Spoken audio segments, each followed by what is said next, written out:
Kiharo-inĩ kia Unowa kaunti-inĩ ya Makueni nĩkuo mambura ma kũririkana muthu wa andũ arĩa makoragwo na ciĩga igĩrĩ cia ũciari matabanĩirio. Muoroto mũnene wa muthu ũyũ arĩ kũmũrĩka ihoto cia ũmũndũ iria ciagararagwo na kũmatiga makĩigua ta andũ matarĩ na kĩene mũtũrĩre-inĩ.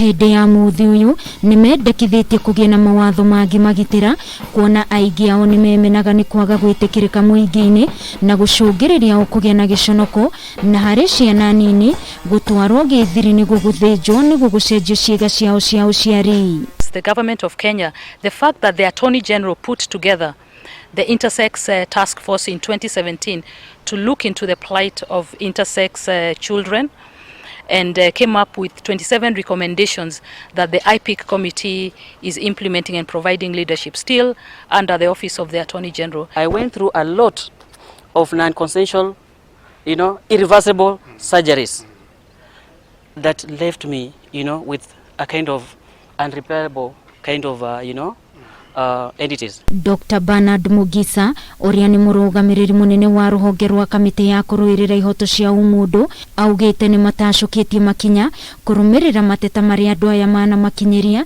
na makĩneana riboti kũrĩ thirikari mwaka wa 2019. As a commission, we appeal to the National Assembly to fast track the Children's Bill 2019 as well as the Registration of Persons Amendment Bill of 2019. Let people be given a chance.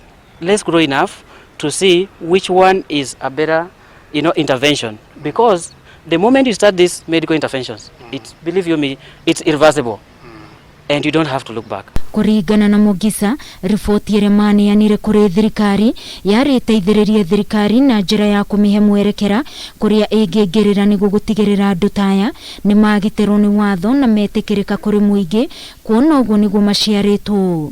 Putting in measures to ensure that they also enjoy their rights. For example, intersex children, which schools are we placing them? How are we dealing with the stigma? How are we dealing with our school curriculum to embrace intersex children? Have we done enough? No. Why? Because intersex children are still being killed at birth. Intersex children are not being registered with the intersex sex marker.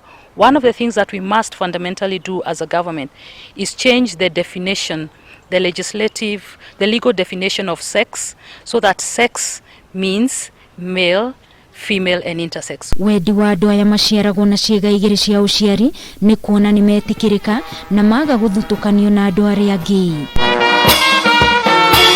Kĩribotera Kameme TV nĩ njĩtagwo Wangui wa Mwĩruri.